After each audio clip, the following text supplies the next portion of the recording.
Creality. I used to be a hardcore Creality fan. This K1C has started to change my mind because look at this.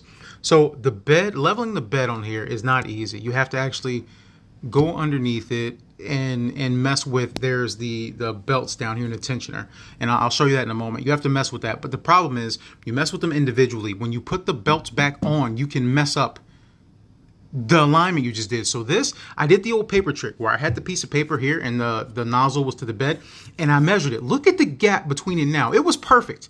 If you move this over, you'll see how that's closer to the nozzle. That's what it was like. It was great.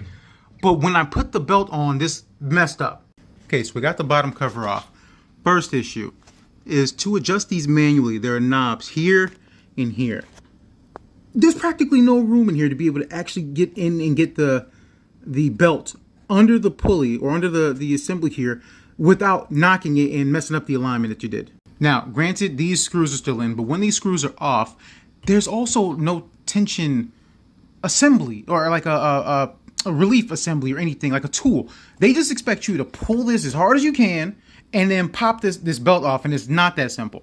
I actually had to use a tool to do it, like a screwdriver, and I've seen other people use a flathead and they just put something here and push it, but still, you'd think they provide that. So now I got to take these out, pop the whole belt off, adjust this one manually by looking at it and seeing how the bed fixes, and then hope that in putting the belt back on that it doesn't pull it out of alignment again like it just did.